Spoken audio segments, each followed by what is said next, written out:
நம்பிக்கை இல்லைன்னா இந்த உலகத்தில் நாம் நடமாடவே முடியாது. அவநம்பிக்கையோடு இருந்துக்கிட்டு இருந்தால் என்றைக்கும் அவஸ்தை தான். நாம் நம்புறது நடக்குதோ இல்லையோ அது வேறு விஷயம். ஆனால் எதையும் நம்பி தான் நாம் அடி வைக்க வேண்டியிருக்கு. வேறு ஒன்றும் வேணாம், ஒரு லாட்ரி சீட்டு வாங்குகிறோம், அது எங்கே நமக்கு விழப்போகுது அப்படிங்கிற அவநம்பிக்கையோடவா வாங்குகிறோம்? பரிசு நமக்கு தான் அப்படிங்கிற நம்பிக்கை உள்ளூர இருக்கிறதுனால தான் அதை வாங்குகிறோம். இருந்தாலும் முடிவு வேறு மாதிரி ஆகிடுது. அதுக்காக மனசு சோர்ந்து போகிறதில்ல, அடுத்த மாதமும் சீட்டு வாங்குகிறோம். இந்த நம்பிக்கை தான் மனித வாழ்க்கைக்கு ஆதாரம். ஒரு கடையில் போய் டீ சாப்பிட்றீங்க, அந்த டீ நல்ல டீ தானா, அதில் விஷம் கலந்துருக்குமா அப்படிங்கிற சந்தேகம் வந்துட்டுதுன்னு வச்சுங்க. அதுக்கப்புறம் அதை எப்படி நீங்கள் சாப்பிட முடியும்? நம்பி தான் சாப்பிட்ணும். ரயில் ஒழுங்காக போய் சேருங்கிற நம்பிக்கை இருக்கிறதுனால தான் அதில் ஏறி உட்காடுறோம். லெட்டர் ஒழுங்காக போய் சேருங்கிற நம்பிக்கை இருக்கிறதுனால தான் பெட்டியில் போடுறோம். சரி, நம்ம கதையெல்லாம் நம்மளோட இருக்கட்டும். மனித நம்பிக்கை எந்த அளவுக்கு உறுதியாகவும் அறிவுபூர்வமாகவும் இருக்கணுங்கிறதுக்கு அலெக்சாண்டர் வாழ்க்கையில் நடந்த ஒரு சம்பவத்தை உதாரணமாக சொல்லலாம். இந்த உலகத்தையே ஜெயிக்கணும்னு புறப்பட்டார் அலெக்சாண்டர். ஒரு கட்டத்தில் அவர் சிட்னஸ் நதி கரைக்கு சேர்ந்தார். அந்த சமயத்தில் அவருக்கு கடுமையான நோய் வந்துட்டுது. அவர் கூடவே வந்திருந்த கிரேக்க வைத்தியர்கள் என்னென்னமோ முயற்சியெல்லாம் பண்ணி பார்த்தாங்க. இருந்தாலும் அலெக்சாண்டருக்கு வந்திருக்கிறது என்ன நோய்ங்கிறத அவங்களால கண்டுபிடிக்க முடியல. ஏன்னா அந்த பகுதியில் உள்ளவங்களுக்கு மட்டுமே அதிகமாக வரக்கூடிய ஒரு வினோதமான நோயாக இருந்தது அது. ஆனால் அவர் இருக்கிற இடம் எதிரியோட இடம், பாரசீக மன்னனோட ஆளுகைக்கு உட்பட்ட இடம். என்ன பண்ணுறது அப்படின்னு எல்லாரும் யோசனை பண்ணாங்க. பாரசீக மன்னனோட அரண்மனையில் இருக்கிற வைத்தியர் வந்தால் இந்த நோயை குணப்படுத்தி விடுவார் அப்படின்னு சொன்னாங்க. இருந்தாலும் எதிரியோட நாட்டில் இருக்கிற வைத்தியரை கூப்பிட்டு எப்படி நம்பி வைத்தியம் பார்க்க சொல்கிறது அப்படின்னு சொல்லி எல்லாரும் தயங்கினாங்க. ஆனால் அலெக்சாண்டர் தயங்கலை. பரவாயில்ல, அழைச்சிட்டு வாங்கன்னு விட்டார். உடனே அவரை போய் அழைச்சிட்டு வந்துட்டாங்க. அவர் வந்தார். அலெக்சாண்டர் உடம்பை பரிசோதனை பண்ணி பார்த்தார். சரி, இதை குணப்படுத்தி விடலாம், பயப்பட வேண்டியதில்லை. ஆனால் இதுக்கு ஒரு மூலிகை ரசம் தயார் பண்ணி கொடுக்கணும். நான் போய் அதை தயார் பண்ணிவிட்டு 2 நாளில் திரும்பி வந்துடுறேன் அப்படின்னு சொல்லிவிட்டு போனார் அந்த வைத்தியர். அதே மாதிரி 2 நாளில் திரும்பி வந்தார் மூலிகை ரசத்தோட. இதுக்கு இடையில் அலெக்சாண்டரோட தளபதிகளில் ஒருத்தர் ரகசியமாக ஒரு எச்சரிக்கை கடிதம் கொடுத்து அனுப்பியிருக்கிறான். அதை வாங்கி என்ன விஷயம்னு பார்த்தார். இப்போ உங்ககிட்ட வந்திருக்கிற எதிரி நாட்டு வைத்தியரை நம்பாதீங்க, அவன் கொண்டுகிட்டு வந்திருக்கிற மூலிகை ரசத்தில் விஷம் கலந்துருக்குது அப்படின்னு அதில் எழுதியிருக்கு. அதை பார்த்தார் அலெக்சாண்டர். இருந்தாலும் கொஞ்சம் கூட அலட்டிக்கல. வைத்தியர் கொடுத்த மருந்தை வாங்கி கடகடன்னு குடிச்சுட்டு அதுக்கப்புறம் அந்த கடிதத்தில் இருந்த விஷயத்தை அந்த வைத்தியர்கிட்ட சொன்னார். வைத்தியர் திகைச்சு போயிட்டார். தன் மேலே அலெக்சாண்டர் வச்சிருக்கிற நம்பிக்கையை பார்த்து அவருக்கு ரொம்ப வியப்பு. வைத்தியர் உண்மையிலேயே நல்ல மருந்து தான் கொண்டுகிட்டு கொடுத்துருக்கிறார், அதில் விஷம்லாம் எதுவும் கலக்கலை. அதுக்கப்புறம் அலெக்சாண்டர் அந்த வைத்தியரை பார்த்து சொன்னாராம், நம்பிக்கைங்கிற அச்சாணியை ஆதாரமாக வச்சுக்கிட்டு தான் இந்த உலகம் சுற்றிக்கிட்டு இருக்குது. எனக்கு எதிரியாக இருந்தாலும் பாரசீக மன்னர் ரொம்ப பெரியவர். அப்பேற்பட்ட மன்னருடைய அரண்மனை வைத்தியர் தொழில் நேர்மை இல்லாதவராக இருக்க மாட்டார். அப்படி இருந்தால் அவரை அரண்மனை வைத்தியராக வச்சிருக்கவே மாட்டாங்க அப்படின்னு நம்பினேன். என்னுடைய நம்பிக்கை வீண் போகலை அப்படின்னாராம். இதுதான் மானுட நம்பிக்கைங்கிறது. இந்த காலத்துலேயும் இது மாதிரி இந்த மானுட நம்பிக்கையை ரொம்பவும் சாமர்த்தியமாக கையாளுகிற கெட்டிக்காரங்க சில பேர் இருக்கிறாங்க. இந்த காலத்து குரு, அவருக்கு ஒரு சிஷ்யன். குரு முன்னாடி அந்த சிஷ்யன் ரொம்ப பணிவாக நின்று, குருவே, உங்கள் கையால் விஷத்தை கொடுத்தாலும் அதை வாங்கி மடமடன்னு குடிச்சிருவேன் அப்படின்னா. உன்னுடைய குரு பக்தியை மெச்சினேன் அப்படின்னார் குரு. அதுக்கு அந்த சிஷ்யன், அப்படி இல்லை குருவே, உங்ககிட்ட சிஷ்யனாக இருக்கிறத விட உங்கள் கையால் விஷத்தை வாங்கி குடிச்சு விடுறது ரொம்ப நல்லது, அதனால தான் அப்படி சொன்னேன் அப்படின்னா.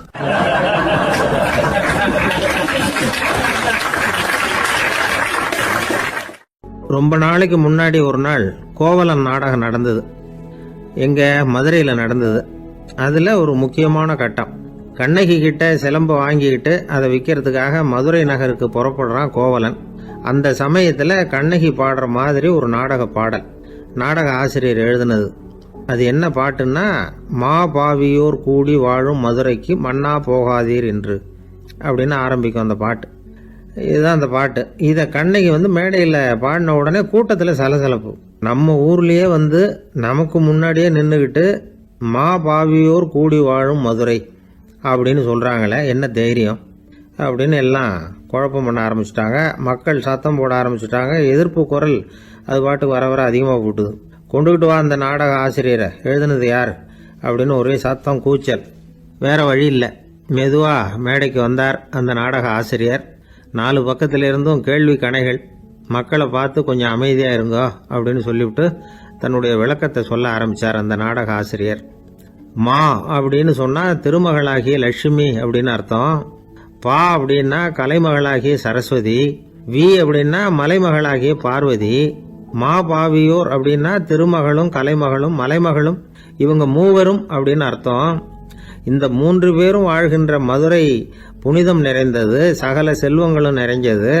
அப்படிப்பட்ட ஊரில் நான் அணிந்து கொள்ளும் இந்த சாதாரண சிலம்பை யார் வாங்கிக்குவாங்க அப்படிங்கிற எண்ணத்தோடு தான் கண்ணகி அப்படி சொல்கிறா. அதை நினச்சி தான் நான் எழுதினேன். ஆகவே மதுரையை ரொம்ப சிரமப்படுத்தணும், ரொம்ப மோசமாக எழுதணும் அப்படிங்கிற எண்ணம்லாம் எனக்கு கிடையாது. பெருமைப்படுத்தணும்னு நினச்சி தான் அப்படி எழுதினேன் அப்படின்னு விளக்கம் கொடுத்தாராம். இந்த விளக்கத்தை கேட்டதும் எல்லாரும் ரொம்ப சமாதானம் ஆயிட்டாங்களாம்.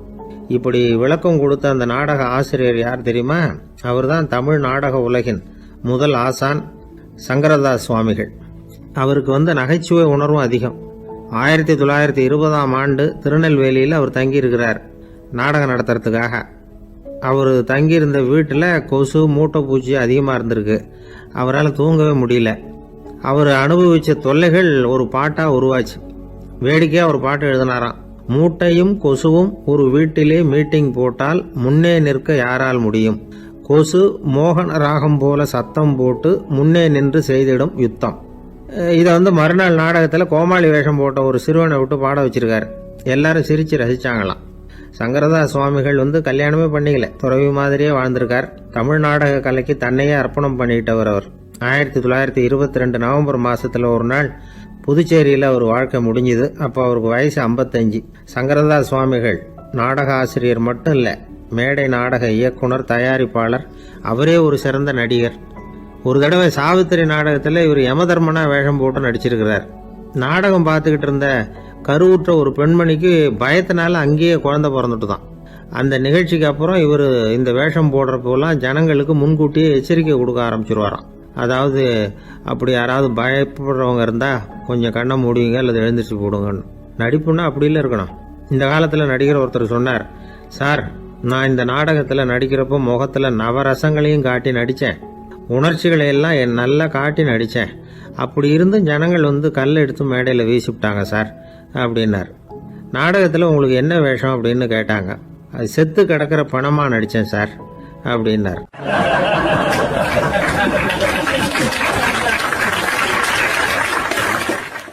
ஒரு குரு, இளம் சீடர்கள் எதிரில் உட்காந்துருக்கிறாங்க.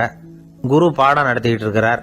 சீடர்களுக்கு ஒரு ஆசை, அதாவது ஒரு முக்கியமான மந்திரத்தை நம்ம குருநாதர்கிட்ட இருந்து கற்றுக்கணும் அப்படிங்கிறது அவங்க ஆசை. அது என்ன மந்திரம்னா, இறந்தவரை உயிர்ப்பிக்கக்கூடிய புனித மந்திரம். அதாவது செத்தவங்களுக்கு மீண்டும் உயிர் உண்டாக்குகிற மந்திரம். குருவே தயவு பண்ணி அந்த மந்திரத்தை எங்களுக்கு உபதேசிக்கணும் அப்படின்னு கேட்டாங்க. அது ரொம்ப ஆபத்தானது, அது என்னத்துக்கு உங்களுக்கு வேண்டாமேன்னாராம் குரு. எங்களுடைய நம்பிக்கை உறுதிப்படுறதுக்காகத்தான் கேட்குறோம், வேற ஒன்றும் இல்லை அப்படின்னாங்களாம் சீடர்கள். பக்குவப்படாத அறிவுங்கிறது ரொம்ப ஆபத்தானது அப்படின்னாராம் குரு. இது சீடர்களுக்கு புரியல. அது எப்படிங்க பக்குவப்படாத அறிவு ஆபத்தானதுன்னு சொல்றீங்க, அப்படின்னா என்ன அப்படின்னு கேட்டிருக்காங்க சீடர்கள். குரு அதுக்கு விளக்கம் கொடுத்தாராம். அந்த மந்திரத்தை எப்போ பயன்படுத்தணுங்கிறது முக்கியம். அதை அறியக்கூடிய ஞானம் ஏற்படுகிற வரைக்கும் அதை தெரிஞ்சுக்காம இருக்கிறது தான் நல்லது, இல்லைன்னா ஆபத்துன்னாராம். ஆனால் அந்த சீடர்கள் அதை கேட்குற மாதிரி இல்லை, ரொம்ப பிடிவாதம் பண்ண ஆரம்பிச்சிட்டாங்க. சரி வாங்க சொல்கிறேன்னார் குரு. எல்லாரும் வந்தாங்க. அந்த புனித மந்திரத்தை அவங்களுக்கு ரகசியமாக உபதேசம் பண்ணார். உபதேசம் பண்ணிவிட்டு அவங்களுக்கு எச்சரிக்கையும் கொடுத்தார். இந்த மந்திரத்தை நல்லா ஆராய்ச்சி பார்த்ததுக்கு அப்புறம் தான் உச்சரிக்கணும், அவசரப்பட்டு எதுவும் செஞ்சிடக்கூடாது அப்படின்னு ஒரு தடவைக்கு பல தடவை எச்சரிக்கை கொடுத்தார். சரின்னு சொல்லிவிட்டு அவங்கெல்லாம் மந்திரத்தை கற்றுக்கிட்டு எழுந்திரிச்சு போயிட்டாங்க. ஒரு நாள் அந்த சீடர்கள் எல்லாம் மணற்பாங்கான இடத்துல அப்படியே நடந்து போயிட்டு இருக்கிறாங்க. ஒரு பாலைவன பகுதி மாதிரி ஒரு இடம். அங்கே ஒரு இடத்துல எலும்புகள் குவியலாக கிடந்தது. உடனே இந்த சீடர்கள் முன்ன பின்ன யோசிக்காம, தியானமும் பண்ணாம அந்த மந்திரத்தோட பயனை சோதிச்சு பார்க்கணும் அப்படின்னு நினச்சிக்கிட்டு அந்த மந்திரத்தை உச்சரிக்க ஆரம்பிச்சிட்டாங்க. அவ்வளவுதான். உடனே என்னாச்சு தெரியுமா? அந்த எலும்புகள் எல்லாம் ஓநாய்களா மாறி அவங்கள துரத்த ஆரம்பிச்சுட்டுது. சீடர்கள் எல்லாம் தலைதெறிக்க ஓட ஆரம்பிச்சிட்டாங்க. ஓநாய்களும் விடலை, அவங்கள துரத்தி பிடிச்சி கடிச்சு குதற ஆரம்பிச்சுட்டுது. அப்போதான் அந்த சீடர்களுக்கு குரு சொன்ன அறிவுரையோட அர்த்தம் புரிஞ்சுது. பக்குவப்படாத அறிவு ஆபத்தானது அப்படிங்கிறது. அதனால இதுல இருந்து நாம தெரிஞ்சுக்க வேண்டியது என்னன்னா, நாம நம்ம அறிவை வளர்த்துக்கிட்டா மட்டும் போதாது, அந்த அறிவை எப்போ எப்படி பயன்படுத்தணும் அப்படிங்கிற பக்குவமும் நமக்கு வரணும். அப்பதான் வாழ்க்கை நல்லபடியா அமையும். இல்லைன்னா இடைஞ்சல் தான். இந்த காலத்துல சில சின்ன பிள்ளைங்களுக்கே அறிவு ரொம்ப பக்குவப்பட்டிருக்குங்கிறத உணர முடியுது. ஒரு சின்ன பையன் பள்ளிக்கூடத்தில் மார்க் லிஸ்ட் கொடுத்தாங்க, வாங்கிக்கிட்டு அவசரமாக வீட்டுக்கு ஓடினான். எதிரில் வந்த ஒருத்தர் கேட்டார், என்ன அவசரம், ஏன் இப்படி வேகமாக ஓடுறேன்னார். எங்கள் அம்மா கிட்ட அடி வாங்கணும், அதுக்காக தான் ஓடுறேன்னா. அடி வாங்கிறதுக்காக இவ்வளவு அவசரம்னார் அவர். அப்படி இல்லைங்க, நான் போகிறதுக்குள்ளே எங்கள் அப்பா வீட்டுக்கு வந்துட்டாருன்னா அவர்கிட்ட அடி வாங்க வேண்டியிருக்கும், அதை அவாய்ட் பண்ணுறதுக்காக இப்படி ஓடுறேன் அப்படின்னு நானும் அந்த பையன்.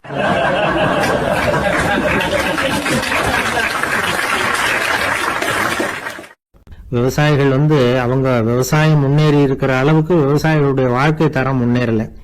அந்த அளவுக்கு அவர்கள் நாட்டுக்காக உழைச்சிட்டு இருக்கிறாங்க. அந்த காலத்திலே அதை பத்தி ஒரு கதை சொல்றது உண்டு. ஒரு வயசான ஆளு நிலத்துல ஏறு ஊதுகிட்டு இருந்தாராம். கிழிஞ்சு போன ஒரு சின்ன துண்டை தான் இடுப்புல கட்டியிருந்தாராம். தலையில ஒரு கந்தலை சுத்தி இருந்தார். உடம்பு பூரா சேரு, ரொம்ப ஏழை. ஏறு ஓட்டிட்டு இருக்கிறவர் வேற எப்படி இருப்பார்? இருந்தாலும் அந்த ஆளு ரொம்ப ஜாலியா பாட்டு பாடிக்கிட்டே ஏறு ஊதுகிட்டு இருந்தாராம். உடம்புலதான் அவர் ஏழையை தவிர மனசுல ஒரு ஏழையா தெரியல. அந்த சமயத்துல அந்த நாட்டு ராஜா அந்த பக்கமா குதிரை மேல வந்தாராம். வேட்டைக்கு போயிட்டு பரிவாரங்களோட திரும்பி வந்துகிட்டு இருக்கிறார். ரொம்ப செல்வ செழிப்புல இருக்கிற ராஜா அவர். அவரு இந்த வயசான விவசாயிய பார்த்திருக்கார். இந்த ஆளு ரொம்பவும் ஏழைங்கிறது அவர் பார்த்தாவே பளிச்சுன்னு தெரியுது. கட்டிக்கிறதுக்கு நல்ல துணி இல்லை, உடம்போ இழைச்சு போயிருக்குது, வயிறு முதுகுல போய் ஒட்டிட்டு இருக்கு, கண்ணு குழு விழுந்து போயிருக்குது. ஆனாலும் முகத்தை பார்த்தா சந்தோஷமா இருக்கிற மாதிரி இருக்கு. இவ்வளவு உற்சாகமா பாடிட்டு இருக்கிறாரு அப்படின்னு ஆச்சரியமா நினைச்சு பார்த்தார் அந்த ராஜா. சரி, அவர்கிட்ட கொஞ்சம் பேச்சு கொடுத்து பார்க்கலாம் அப்படின்னு முடிவு பண்ணார். ஐயா பெரியவரே, இப்படி கொஞ்சம் வர முடியுமான்னாராம். பொழுது போறதுக்குள்ள நான் இந்த வயல் பூரா உழவு ஓட்டி ஆகணும், அதனால பேசுறதுக்கு நேரம் இல்லை அப்படின்னாராம் அந்த பெரியவர். என்ன அவ்வளவு அவசரமா? மீதி இருந்தா நாளைக்கு ஊதுவப்படாதா? அது சரி, உனக்கு எத்தனை ஏக்கர் நிலம் இருக்கு அப்படின்னு விசாரிச்சிருக்கார் ராஜா. எனக்குன்னு சொந்தமா உள்ளங்கை அளவு கூட நிலம் கிடையாது. இது எங்க முதலாளியோட நிலம். இதை பூராவும் ஊது முடிச்சாதான் அவர் கூலி கொடுப்பார். நான் கூலிக்கு ஊதுகிட்டு இருக்கிறேன். உங்ககிட்ட பேசிக்கிட்டு இருந்தா அவருக்கு துரோகம் பண்ணது மாதிரி ஆயிடும் அப்படின்னாராம். ராஜா குதிரை விட்டு கீழே இறங்கினார். வரப்புல நடந்து அந்த பெரியவர்கிட்டே போனாராம். சரி, ஒரு நாள் பூரா ஊதான் உனக்கு எவ்வளவு கூலின்னு கேட்டிருக்கார். 8 அணா கூலி கிடைக்கும்னாராம் அவர். இது ரொம்ப காலத்துக்கு முன்னாடி நடந்த ஒரு சம்பவங்கிறதுனால அப்ப 8 அணா கூலிங்கிறது ரொம்ப பெருசு. இருந்தாலும் அதுவும் அந்த ராஜாவுக்கு பெரிய கூலியா தெரியல. இவ்வளவுதானா, இதை வச்சுக்கிட்டு நீ எப்படி காலம் தள்ளுற அப்படின்னாராம். ஒன்னும் கவலை இல்லை அப்படின்னாராம் அவரு. ராஜாவுக்கு ரொம்ப ஆச்சரியமா போச்சு. 8 அணா கூலி வாங்குற இந்த ஆளு கவலை இல்லாம இருக்கிறார், ஏராளமான வசதியோட இருக்கிறன்னா கவலை இல்லாம வாழ முடியலையே அப்படின்னு நினைச்சு பார்த்திருக்கார். அது சரி, 8 அணாவில் எப்படி குடும்பம் நடத்துற அப்படின்னு கேட்டாராம். எனக்கு கிடைக்கிற 8 அணாவில் 2 அணா குடும்பத்துக்கு செலவழிக்கிறேன், 2 அணா பழைய கடனுக்கு கொடுக்கறேன், 2 அணா தர்மம் செய்யறேன், 2 அணா வட்டிக்கு கொடுக்கறேன், ஒரு குறையும் இல்லைன்னாராம். ராஜாவுக்கு ஒன்றும் புரியல. எனக்கு ஒன்றும் புரியலேன்னு இருக்காரு. ஐயா, எனக்கும் என் மனைவிக்கும் 2 அணா செலவாகுது. வயசான அம்மா அப்பா இருக்கிறாங்க, சின்ன வயசுல என்னை காப்பாத்தினவங்க அவங்க. அந்த கடனுக்கு 2 அணா செலவாகுது, அது பழைய கடன். என் தங்கச்சி ஒருத்தி ஆதரவு இல்லாத நிலைமையில தன்னுடைய மகனோட என் வீட்டுல இருக்கிறா. அவளுக்கும் அவள் மகனுக்கும் 2 அணா செலவு பண்றேன், அது தர்மம். எனக்கு 2 பிள்ளைங்க இருக்கிறாங்க, அவங்களுக்கு 2 அணா செலவு பண்றேன், அது வட்டிக்கு கொடுக்கறது மாதிரி. பிற்காலத்துல அவங்க எங்களை காப்பாத்துவாங்க. அந்த வகையில நான் திருப்தியோட வாழ்ந்துகிட்டு இருக்கிறேன் அப்படின்னாராம்.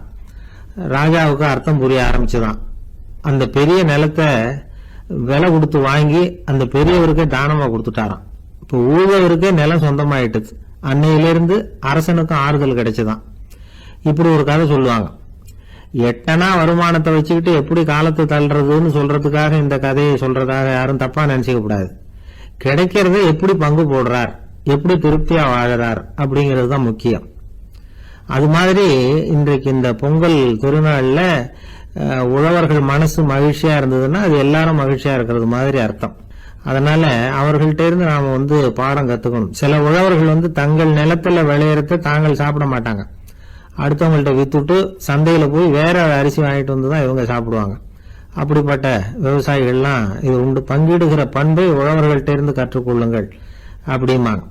ஒரு ஆள் நிம்மதியா மகிழ்ச்சியா இருந்தானா உங்க நிம்மதிக்கும் மகிழ்ச்சிக்கும் என்ன காரணம்னு கேட்டிருக்காரு இன்னொருத்தர். என்கிட்ட இருந்தது பூராவையும் என் பிள்ளைங்களுக்கு சமமா பங்கு போட்டு கொடுத்துட்டேன், எனக்குன்னு எதுவுமே வச்சுக்கல, அதுதான் நிம்மதிக்கு காரணம்னு இருக்கான். உங்ககிட்ட இருந்தது எவ்வளவு இருந்தது அப்படின்னு கேட்டிருக்காரு அவரு. மொத்தமா ஒரு 50,000 ரூபாய் இருக்கும் அப்படின்னு இருக்கான். அவ்வளவும் பணமாவே இருந்ததா அப்படின்னு கேட்டிருக்காங்க இவங்க. இல்லைங்க, அவ்வளவும் கடன், அதை தான் பிரிச்சு கொடுத்துருக்கேன் பிள்ளைங்க கிட்ட அப்படின்னு நானா அவன்.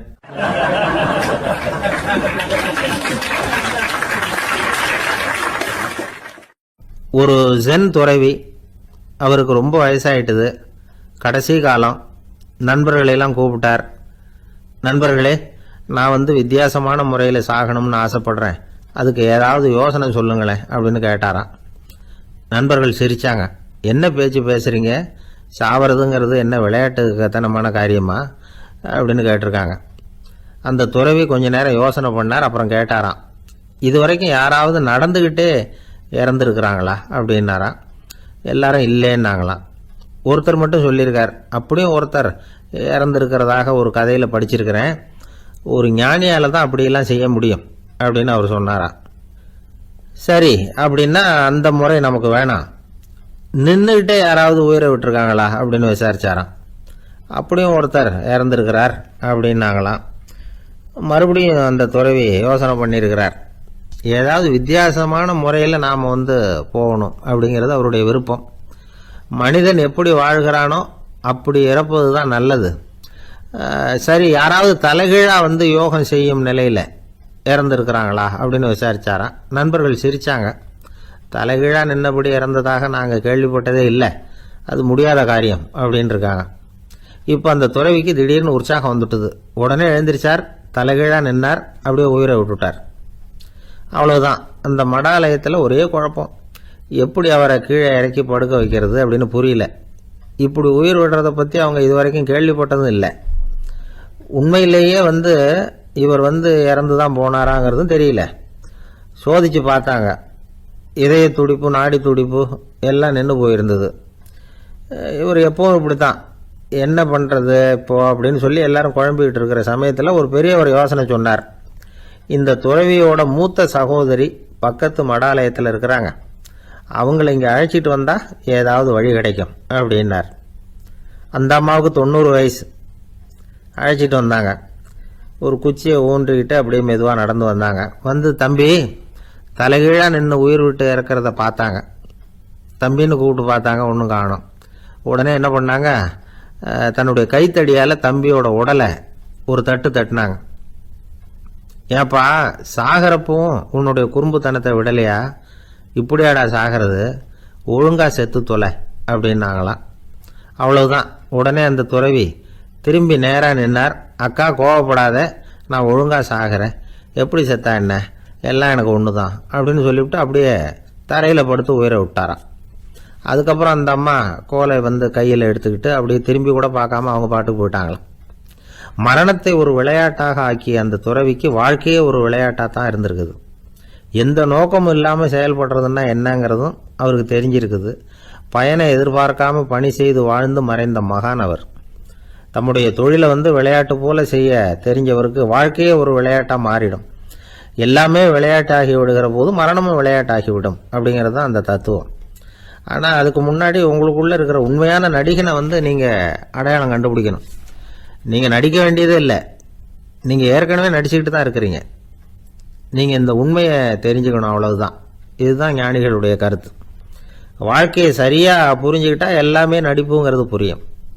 கல்யாண பத்திரிக்கை அனுப்பியிருந்தேனே, ஏன்டா வரலன்னு கேட்டான் ஒருத்தன். வந்திருந்தேனே அப்படின்னானா இவன்.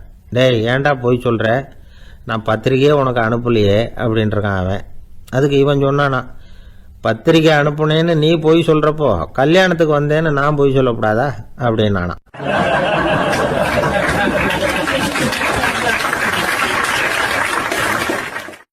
ஆரம்ப காலத்தில் ஒரு குரு, அப்போ ஒரு சீடன் இருந்தான். அது வேடிக்கையான குரு, வேடிக்கையான சீடன். ஒரு ஆசிரமம். ஒரு நாள் ஒருத்தன் அவசரமாக அந்த குருவை தேடி வந்திருக்கிறான். என்ன விஷயம்னு விசாரித்தார் குரு. உங்கள் சீடர் என்னை அடிச்சுட்டார் அப்படின்னு புகார் பண்ணானா அந்த ஆள். குரு சீடனை கூப்பிட்டார். அடிச்சியா இந்த ஆளை அப்படின்னு கேட்டாரான். ஆமான் இருக்கான் சீடன். ஏன் அடிச்சே அப்படின்னு கேட்டாரான். இந்த ஆள் உங்களை பற்றி மட்டமாக பேசிவிட்டான், என்னால் அதை தாங்கிக்க முடியல, அதனால தான் அடிச்சுட்டேன்ருக்கான். அப்படி என்ன பேசினா அப்படின்னு கேட்டாரான். உன்னுடைய குருநாதர் இப்போல்லாம் அர்த்தமில்லாமல் பேச ஆரம்பிச்சுட்டார் அப்படின்னு சொல்லிவிட்டான், அதனால தான் அடிச்சுட்டேன் அப்படின்னானா. அதுக்காக அடிச்சே அப்படின்னாரான். நான் அதுக்காக அடிக்கலை குருவே, இப்பெல்லாம் நீங்கள் அர்த்தமில்லாமல் பேசுகிறதாக அவன் சொல்கிறான். அப்படின்னா இதுவரைக்கும் நீங்கள் அர்த்தத்தோடு பேசினதாகத்தானே அர்த்தம், அது தப்பு தானே, அதனால தான் அடித்தேன் அப்படின்னானா. ஒரு பெரியவர் உட்கார்ந்துருக்கிறார். அவரை சுற்றி அவருடைய தோழர்கள் உட்கார்ந்துருக்கிறாங்க. ஏதோ ஒரு முக்கியமான செய்தியை அவர் அவங்களுக்கு சொல்லிகிட்டு இருக்கிறார். அவங்களும் ஆர்வமாக கேட்டுக்கிட்டு இருக்கிறாங்க. இந்த சமயத்தில் யாரோ ஒரு ஆள் வேகமாக அங்கே வர்றார். வர்ற வேகத்திலேயே எனக்கு ஏதாவது உதவி செய்யுங்க அப்படின்னு கேட்டுக்கிட்டே வர்றார். கேட்கறது உதவி, ஆனால் குரல் மிரட்டுறது மாதிரி இருக்குது, அதட்டி கேட்கறது மாதிரி இருக்குது. இதை கேட்டதும் அந்த பெரியவர் ஆத்திரப்படலை, ஆனால் அவரை சுற்றி இருந்தவங்க ஆத்திரப்பட்டாங்க. இதை பெரியவர் கவனித்தார். கொஞ்சம் அமைதியாக இருங்கன்னார். வந்தவரை கூப்பிட்டார். அவருக்கு சில பொருள்களை கொடுத்தார். என்னங்க இப்போ உங்களுக்கு மகிழ்ச்சி தானே அப்படின்னார். அப்படின்னு அலட்சியமாக அவர் சொல்கிறார். நான் உங்களை நல்ல முறையில் நடத்தினேன்னா அப்படின்னு கேட்குறாரு அவர் மறுபடியும். அதெல்லாம் ஒன்றும் இல்லை அப்படின்னு சொல்லி அவர் சொல்லிகிட்டு இருக்கிறாரு. குரலில் கடுமை குறையில. சுற்றி இருந்தவங்களால இதை பொறுத்துக்க முடியல. கோபத்தோடு அவரை நோக்கி நெருங்க ஆரம்பித்தாங்க. பெரியவர் அவங்களையெல்லாம் தடுத்து நிறுத்தினார். வந்தவரை வாங்க என்னோட அப்படின்னு சொல்லி அழைச்சிட்டு போனார். வீட்டுக்கு போனார். அங்கே போனதும் இன்னும் சில பொருள்களை எடுத்து அவர்கிட்ட கொடுத்தார். இப்போ திருப்தி தானே, நான் உங்ககிட்ட நல்ல முறையில் நடந்துக்கிட்டேனா அப்படின்னார். அவர் முகம் இப்போ தான் கொஞ்சம் மலர்ந்தது. ரொம்ப நன்றி, இறைவன் உங்கள் குடும்பத்துக்கு எல்லா நன்மைகளையும் செய்வான் அப்படின்னு சொன்னார். இதே வார்த்தைகளை என்னுடைய தோழர்கள்கிட்டே சொல்லிட்டீங்கன்னா அவங்க கோபம் தணிஞ்சிரும், வர முடியுமான்னார். கண்டிப்பாக வர்றேன் அப்படின்னாரு. மறுநாள் காலையில் அந்த இடத்துக்கு வந்தார். அதே மாதிரி சொல்லிவிட்டு அவர் போயிட்டார். தோழர்கள்லாம் ரொம்ப வியப்போடு பெரியவரை பார்த்தாங்க. அந்த பெரியவர் தான் நபிகள் நாயகம். அவர் சொன்னார், ஒருத்தன் ரொம்ப ஆசையாக ஒரு ஒட்டகத்தை வளர்த்துக்கிட்டு வந்தான். ஒரு நாள் அந்த ஒட்டகம் கயத்தை அறுத்துக்கிட்டு ஓடி போயிட்டுது. அக்கம் பக்கத்தில் இருக்கிறவங்கெல்லாம் அந்த ஒட்டகத்தை பிடிக்கிறதுக்கு முயற்சி பண்ணாங்க. அதை துரத்திக்கிட்டு ஓடினாங்க. ஒட்டகம் தாறுமாறாக ஓட ஆரம்பிச்சிது. இந்த சமயத்தில் ஒட்டகத்தை வளர்த்தவன் அங்கே ஓடி வந்தான். நீங்கள் அதை ஒன்றும் செய்ய வேணாம், விட்டுருங்க, அதோட சுபாவம் எனக்கு நல்லா தெரியும், அதை சுலபமாக என்னோட வழிக்கு கொண்டுட்டு வந்துட முடியும், நான் பார்த்துக்கிறேன், விட்டுருங்க அப்படின்னா. எல்லாரும் விலைக்கு போயிட்டாங்க. இவன் என்ன செஞ்சான் தெரியுமா? கொஞ்சம் புல்லை கையில் எடுத்துக்கிட்டு அந்த ஒட்டகத்தை நெருங்கினான். அவ்வளவுதான். அது ஓடி இவன் காலடியில் உட்காந்துக்கிட்டது. செல்லமாக அதை அப்படியே தடவி கொடுத்தான். முதுகில் ஏறி உட்காந்துக்கிட்டான். அது பாட்டுக்கு சாதுவாக நடந்து போகுது. இந்த கதையை நபிகள் நாயகம் தம்முடைய தோழர்களுக்கு சொல்கிறார். ஒட்டகத்தை மட்டும் இல்லை, சில மனிதர்களையும் கூட சில விதத்தில் அணுகிதான் அவர்களை சீர்திருத்த வேண்டியிருக்குது அப்படிங்கிறத அவங்களுக்கு உணர்த்தினார். இது ஒரு அழகான உளவியல் அணுகுமுறை. சில குடும்ப தலைவர்கள் கூட இந்த ஒட்டகம் மாதிரி நடந்துக்கிறது உண்டு, அப்புறம் அடங்கி போகிறதும் உண்டு. ஒரு குடும்ப தலைவர் காலையில் எழுந்திரிச்சதுலேருந்து சத்தம் போட்டு கத்திக்கிட்டு இருப்பார். பக்கத்தில் இருந்தவங்கெல்லாம் ஓடி போய் சமாதானம் பண்ணி பார்த்தாங்க. அவர் ஓயறது மாதிரி தெரியல. கடைசியில் அவர் மனைவி வந்தாங்க. நீங்கள் எல்லாம் விலைக்கு போயிடுங்க, அவர் சுபாவம் எனக்கு தெரியும், நான் பார்த்துக்கிறேன் அப்படின்னாங்க. சரின்னு எல்லாரும் போயிட்டாங்க. சாயந்தரமாக பார்க்குறாங்க, அவர் சத்தம் இல்லாமல் ஒரு மூலையில் உட்காந்துருக்கிறார். ரொம்ப சாதுவா. ஆச்சரியமாக இருந்தது. என்னம்மா பண்ணீங்கன்னு கேட்டாங்க. அது ஒன்றும் இல்லைங்க, ஒரு வேளை சாப்பாட்டை நிறுத்தினேன், பட்னி போட்டேன், அவ்வளவுதான் அப்படின்னாங்க அந்த அம்மா.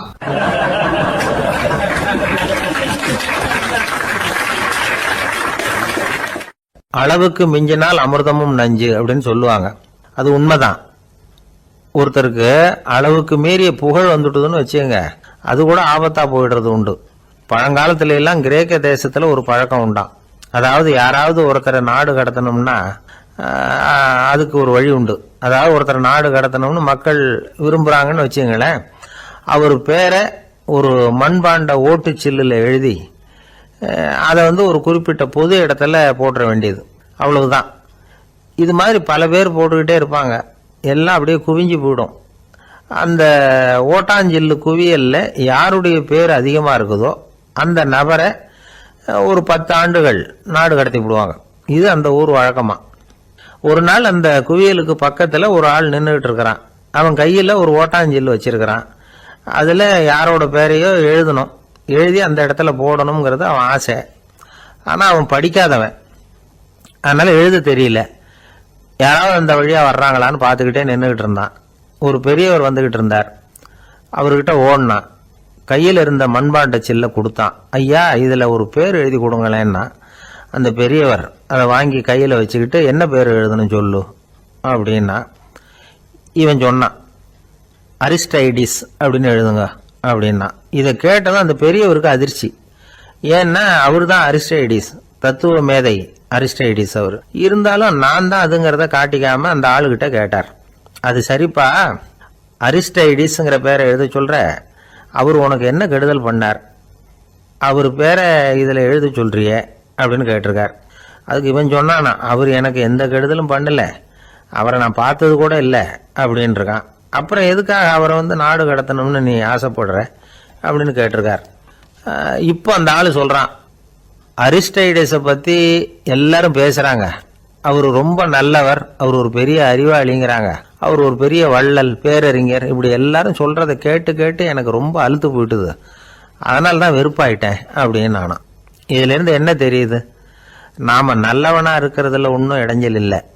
ஆனால் நம்மளை நல்லவன் நல்லவன் எல்லாரும் சொல்ல ஆரம்பிச்சிட்டாங்கன்னு வச்சுக்கோங்க, அப்போ இடைஞ்சல் ஆரம்பம்னு அர்த்தம். எதுவுமே அளவுக்கு மிஞ்சி போகாமல் பார்த்துக்க வேண்டியது ரொம்ப அவசியம். அளவுக்கு அதிகமாக ஆசைப்படாதவங்களில் ஆப்ரஹாம் லிங்கனும் ஒருத்தரான். அவர் ஒரு தடவை தன்னுடைய நண்பர்கள்கிட்ட பேசிக்கிட்டு இருந்தாராம். ஒருத்தர் கேட்டிருக்கார், ஒரு மனுஷனுக்கு கால்கள் எவ்வளவு உயரம் இருக்கணும் அப்படின்னு கேட்டாராம். இதுக்கு ஆப்ரஹாம் லிங்கன் சொன்னாராம், அது என்ன, இடுப்புல இருந்து தரையை தொடுற அளவுக்கு உயரம் இருந்தா போதும் அப்படின்னாராம்.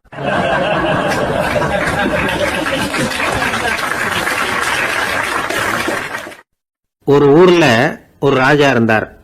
அவர் அடிக்கடி காட்டுக்கு வேட்டையாட போவார். சில நண்பர்களையும் கூட அழைச்சிக்கிட்டு போவார். காட்டுக்கு போனதும் ஆளுக்கு ஒரு பக்கமா போய் வேட்டையாடுவாங்க. சாயந்தரமா திரும்பி வருவாங்க. மறுநாள் அரண்மனையில் உட்காந்து ஒவ்வொருத்தரும் அவங்க அனுபவங்களை எல்லாம் சொல்லிக்குவாங்க. அவங்க வீரத்துக்கு தகுந்த மாதிரி பரிசை அந்த ராஜா கொடுப்பார். இது மாதிரி ஒரு தடவை எல்லாரும் வேட்டைக்கு போயிட்டு திரும்பி வந்ததும் உட்காந்து பேச ஆரம்பிச்சிருக்கிறாங்க. ஒருத்தன் சொன்னா, தன்னுடைய வீர செயலை பத்தி அளக்க ஆரம்பிச்சிட்டான். ஏன்னா அதுக்கு பரிசு கிடைக்க போகுதுல்ல, அதனால. அவன் என்ன சொன்னான் தெரியுமா, அரசே, நேற்றுக்கு காட்டில் என்னாச்சு தெரியுமா, எனக்கு நேராக ஒரு சிங்கம் வாயை திறந்துக்கிட்டு வந்துட்டுது, நான் பயப்படவே இல்லை. உடனே ஒரு கல்லை எடுத்து குறி பார்த்து வீசினேன், சிங்கத்து வாய்க்குள்ள போய் அந்த கல் மாட்டிக்கிட்டுது, அவ்வளவுதான். அந்த சிங்கம் என்னை பார்த்துட்டு பயந்துட்டு ஒரே ஓட்டமா திரும்பி ஓடி போயிட்டுது அப்படின்னா. ஆஹா பலே அப்படின்னு எல்லாரும் கை தட்டினாங்க. 2வது ஆள் ஒருத்தன் எழுந்திரிச்சான். அவன் சொல்ல ஆரம்பிச்சான், அரசே, நான் போன வழியில 2 பெரிய மலைப்பாம்பு கிடந்தது, என்னை மூழ்கிறதுக்கு வந்தது. நான் என்ன பண்ணேன் தெரியுமா, அந்த 2 பாம்போட வாலையும் ஒன்னா சேர்த்து முடிச்சு போட்டுட்டேன், அவ்வளவுதான். அது அங்க இழுக்க இது இங்க இழுக்க முடிச்சு நல்லா இறுகி போட்டுது அப்படின்றான். ஆஹா அற்புதம்னு சொல்லி எல்லாரும் கை தட்டினாங்களாம். அடுத்தபடியா 3வது ஆள் ஒருத்தன் வந்தான். அவன் சொல்ல ஆரம்பிச்சான், மன்னா, நான் போன பாதையில குறுக்க ஒரு ஆறு, அதுல இறங்கி குளிச்சேன், யாரோ காலை பிடிச்சி இழுக்கிறது மாதிரி இருந்தது. திரும்பி பார்த்தா ஒரு பெரிய முதலை. நான் உடனே அப்படியே ஒரு துள்ளல் துள்ளி அது முதுகில் போய் உக்காந்துக்கிட்டேன். அதை அப்படியே கரைக்கு நீந்த வச்சேன். கரைக்கு வந்து சேர்ந்ததும் அப்படியே ஒரே துள்ளி குதிச்சு கரைக்கு வந்துட்டேன் அப்படின்றான். அவன் தன்னுடைய வீரத்தை அப்படி சொல்லியிருக்கான். அடடா எப்பேற்பட்ட வீரம் அப்படின்னு எல்லாரும் கை தட்டினாங்களாம். 4வது ஆள் எழுந்திரிச்சான், மன்னா, நான் போன இடத்துல ஒரு கரடி என்னை துரத்த ஆரம்பிச்சுட்டுது. நான் ஒரு மலை உச்சிக்கு வந்துட்டேன். அதுக்கப்புறம் ஒரு அடி எடுத்து வச்சாலும் அதில் பாதாளத்தில் விழ வேண்டியதுதான். அந்த நேரம் பார்த்து ஒரு பெரிய ராட்சச கழுகு அந்த பக்கமா பறந்து வந்தது. நான் உடனே அப்படியே உயர எழும்பி அந்த கழுகோட காலை பிடிச்சிக்கிட்டேன், அப்படியே தொங்கிக்கிட்டே வந்தேன். ஒரு நல்ல இடம் வந்ததும் தொப்புன்னு கீழே குதிச்சு நடந்து வந்துட்டேன். இதுக்கும் எல்லாரும் கை தட்டுறாங்க. கடைசியா ஒரு ஆள் எழுந்திரிச்சான். அரசே, நான் வந்து போன வழியில ஒரு பெரிய யானை குறுக்க வந்தது, பயங்கரமா சத்தம் போட்டுக்கிட்டே வந்தது. நான் பயந்து ஓடல. உடனே என்ன பண்ணேன் தெரியுமா? அந்த யானையோட வாலை பிடிச்சி தூக்கினேன், தலைக்கு மேல தூக்கி கரன்னு சுத்தினேன், வேகமா சுத்தி வீசி எறிஞ்சேன், அவ்வளவுதான். அதே ஸ்பீட்ல அந்த யானை மேல போக ஆரம்பிச்சுட்டுது. இன்னும் கூட அது போய்கிட்டே தான் இருக்கு, கீழே விழவே இல்லைன்னா. இதை கேட்டதும் ராஜாவுக்கு கோபம் வந்துட்டுது. என்ன முட்டாள்னு நினைச்சுக்கிட்டு பேசுறியா? யானையை வந்து நீ வாழை பிடிச்சி தூக்குன, அதை நான் நம்பணுமா அப்படின்னார். உடனே இவன் பணிவா பதில் சொன்னான். அரசே, ஒரு சிங்கத்து வாயில கல்லு மாட்டிக்கிட்டதை நம்புறீங்க, மலைப்பாம்பு வாழை பிடிச்சி முடிச்சு போட்டதை நம்புறீங்க, முதல்ல முதுகல சவாரி பண்ணதையும் நம்புறீங்க, கழுகு காலை பிடிச்சிக்கிட்டு பறக்கிறதையும் நம்புறீங்க. அப்படி நம்புறப்ப நான் சொன்னதை மட்டும் நம்பக்கூடாதா அப்படின்னு கேட்டானான். பொய் சொன்னவங்க எல்லாம் தலையை தொங்க போட்டுக்கிட்டாங்களாம். ராஜா அவங்கள பார்த்து சொன்னாராம், நீங்க எல்லாரும் என்ன முட்டாளாக்கி இருக்கிறீங்க. கடைசியா பேசின இவன் தான் எனக்கு உண்மை எது பொய் எதுங்கிறத புரிய வச்சிருக்கிறான். இவன் தான் உண்மையான தைரியசாலி அப்படின்னு சொல்லி அவனுக்கே பரிசையெல்லாம் கொடுத்து பாராட்டினாராம். இப்படி ஒரு கதை. உண்மையை நிலைநாட்டுகிறவன் தான் உண்மையான வீரன் அப்படிங்கறத இதுல இருந்து நாம புரிஞ்சுக்கணும். இந்த காலத்துல எல்லாம் பொய் சொன்னாதான் பிழைக்க முடியுங்கிறது ஒரு சில பேரோட நம்பிக்கை. ஒரு அப்பாவுக்கு தன் மகனுக்கு பொய் சொல்ல தெரியலையேங்கிற கவலை. பொய் சொன்னாதான் இந்த உலகத்துல பிழைக்கலாம், ஆனா இவனுக்கு அது தெரியலையே, அதனால இவனை அழைச்சிட்டு போய் நடுக்கடல்ல விட்டுட்டு வந்துருவோம் அப்படின்னு அழைச்சிட்டு புறப்பட்டான். கடற்கரைக்கு போனான். மகனுக்கு சந்தேகம், எங்கப்பா என்ன அழைச்சிட்டு போறேன்னு கேட்டிருக்கான். கடல்ல மீன் பிடிக்க கத்து கொடுக்க போறேன் உனக்கு அப்படின்னானா. நான் ஏற்கனவே மீன் பிடிச்சிட்டேனேன்னானா இவன் மகன். எங்க அதுன்னு கேட்டிருக்கான். அப்பங்காரன். சுட்டு சாப்பிட்டுட்டேன் இருக்கான் புள்ள. அப்பங்காரன் பார்த்தான், சரி நம்ம புள்ள பொழைச்சிக்கோ அப்படின்னு சொல்லி திருப்பி அழைச்சிட்டு வந்துட்டானா. இணை புரியாத 2 நண்பர்கள் இருந்தாங்களாம். 2 பேரும் விடாம சிகரெட் குடிக்கிறவங்க. அதுல ஒருத்தன் செத்து போட்டான், இன்னொருத்தன் அதுக்கப்புறம் 2 சிகரெட்டா குடிக்க ஆரம்பிச்சானா. ஏன் இப்படி பண்றேன்னு கேட்டிருக்காங்க. நான் ஒரு சிகரெட்டு தான் குடிக்கிறேன், செத்து போன என்னுடைய ஃப்ரெண்டு இருக்கானே செத்து போனவன், அவனுக்காக இன்னொரு சிகரெட்டு குடிக்கிறேன் அப்படின்னு நானா. இது ரொம்ப ஆபத்து, விட்டுடு அப்படின்னு சொல்லியிருக்காங்க. சரின்னு ஒத்துக்கிட்டான். ஆனா அதுக்கப்புறமும் ஒரு சிகரெட் வீதமா குடிச்சுக்கிட்டே இருந்தான். சிகரெட் பழக்கத்தை நீ இன்னும் விடலையான்னு கேட்டாங்களாம். அந்த பழக்கத்தை நான் எப்போ விட்டுட்டேன், இப்ப நான் குடிக்கிறது என் ஃப்ரெண்டுக்காக அப்படின்னு நானா. இவங்கெல்லாம் எப்படி திருந்துறது?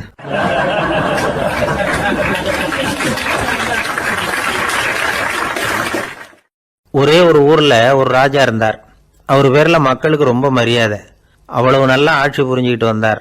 அவருக்கு வயசாயிட்டுது. அதனால ஒரு நாள் அமைச்சரை கூப்பிட்டார். இதை பாருங்க, எனக்கு வயசாயிட்டுது, அதனால இந்த அரச பொறுப்பை எல்லாம் நீங்க ஏத்துக்குங்க அப்படின்னார். அதுக்கப்புறம் ராணியை கூப்பிட்டார். வா, நாம இனிமே இங்க இருக்க வேணாம், காட்டுக்கு போய் தவம் பண்ணலாம் அப்படின்னு கூப்பிட்டார். இந்த செய்தி மக்களுக்கு அறிவிக்கப்பட்டது. மக்கள் உடனே கூட்டம் கூட்டமா அரண்மனைக்கு வர ஆரம்பிச்சுட்டாங்க. மன்னரை போய் பாக்குறாங்க. அரசே, தாங்கள் வந்து எங்களுக்கு தந்தை மாதிரி, நீங்க காட்டுக்கு போயிட்டா நாங்கள்லாம் இங்க எப்படி இருக்க முடியும்? எங்களுக்கெல்லாம் எந்த துன்பமும் இல்லாம பாத்துக்கிட்டு வர்றீங்க. இது மாதிரியான ஒரு அரசாட்சி இல்லைன்னா மக்கள் வந்து வாழ்ந்து என்ன பயன் அப்படின்னாங்க. இருந்தாலும் என்ன பண்றது, வயசாயிட்ட காரணத்தினால இந்த முடிவுக்கு வர வேண்டி இருக்குது அப்படின்னாரா ராஜா. அப்படின்னா நீங்க காட்டுக்கு போக வேணாம், நாங்க போறோம். நாங்க அங்க போய் தவம் பண்றோம், வழிபாடு பண்றோம், கடவுள் வருவார், அவர்கிட்ட வரம் வாங்கிட்டு வந்துடுறோம் அப்படின்னாங்களாம். அப்படி சொல்லிவிட்டு உடனே எல்லாரும் காட்டுக்கு போனாங்க. நாட்டு மக்கள் எல்லாரும் ஒட்டு மொத்தமா வந்து காட்டுல உட்காந்துக்கிட்டு தவம் பண்றத பார்த்தார் கடவுள். உடனே புறப்பட்டு வந்தார். எல்லாரும் இப்படி வந்து உட்காந்துருக்கிறீங்களே, என்ன வேணும் உங்களுக்கு அப்படின்னு கேட்டார். உடனே மக்கள் எல்லாரும் ஒரு குரல்ல சொன்னாங்க, சுவாமி, எங்கள் மன்னன் ரொம்ப நாளைக்கு நல்லபடியா இருக்கணும், அவர் வந்து மகிழ்ச்சியாகவும் உடல் நலத்தோடும் இருந்தாதான் நாங்க அமைதியா வாழ முடியும் அப்படின்னாங்க. சரி, அதுக்கு என்ன செய்யணும் அப்படின்னாரு ஆண்டவன். எங்க மன்னருக்கு இன்னும் ஒரு 100 வருஷம் ஆயுள கொடுங்க அப்படின்னாங்க. அவ்வளவுதானே, சரி அப்படியே ஆகட்டும் அப்படின்னு சொல்லிவிட்டு ஆண்டவன் போயிட்டார். மக்கள் மகிழ்ச்சியோட திரும்பி வந்தாங்க. மன்னா, கடவுள் வரம் கொடுத்துட்டார், நீங்க 100 வருஷம் வாழ போறீங்க அப்படின்னாங்க. இதை கேட்டதும் ராணி ராஜாவை வணங்கி, நான் தவம் செய்ய போறேன் அப்படின்னு புறப்பட்டாங்க. உடனே மக்கள் என்ன நினைச்சாங்க தெரியுமா? ஐயோ, நாம ராஜாவுக்கு மட்டும்தானே நீண்ட ஆயுள் வேணும்னு வரம் வாங்கணும், ராணிக்கு வாங்கலையே, அதுதான் கோபத்துல புறப்பட்டாங்க போல இருக்கு அப்படின்னு நினைச்சு வருத்தப்பட்டாங்க. ஆனா ராணி நினைச்சது அது இல்ல. ராணி போய் தவம் பண்ணாங்க, கடவுள் காட்சி கொடுத்தார். இவங்க கேட்குறாங்க, சுவாமி ராஜாவுக்கு மட்டும் 100 வருஷம் ஆயுள்னு வரம் கொடுத்துட்டீங்க, அப்படின்னா குடிமக்களும் 100 வருஷம் இருக்கணும். இப்படிப்பட்ட குடிமக்கள் இல்லைன்னா அப்படிப்பட்ட அரசன் இருந்து என்ன பிரயோஜனம் அப்படின்னாங்களாம். ஆண்டவன் பார்த்தார், சரி அவங்களும் 100 வருஷம் வாழ்வாங்க, அது மட்டும் இல்லை நீயும் 100 ஆண்டு காலம் வாழ வரமளிக்கிறேன் அப்படின்னு சொல்லிவிட்டு மறைஞ்சிட்டார். இதில் ஆண்டவன் வர்றதும் மறையிறதும் முக்கியம் இல்லை. இதில் கவனிக்க வேண்டியது ஆள்கிறவனின் விசால மனம், குடிமக்களின் விசால மனம், ஆள்கிறவன் மனைவியினுடைய விசால மனம். இப்படி ஒரு நாடு இருந்துட்டுதுன்னா எப்படி இருக்கும் வாழ்க்கை நினைச்சு பாருங்க. அதனால தான் பெரியவங்கள்லாம் சொல்றாங்க, இதய வாசல் திறந்தே இருக்கணும், இதயத்தின் கதவுகளை மூடாதீங்க அப்படின்னு சொல்லுவாங்க. என்கிட்ட ஒருத்தர் சொன்னார், என்னுடைய இதய வாசல் எப்பவும் திறந்தே தான் இருக்குதுன்னார். எதனால் அப்படி சொல்றீங்க அப்படின்னு கேட்டோம். டாக்டரே சொல்லிவிட்டார், என்னுடைய இதயத்தில் ஒரு ஓட்டை இருக்குது அப்படின்னு, வால்வு சரியில்லையா அப்படிங்கிறார்.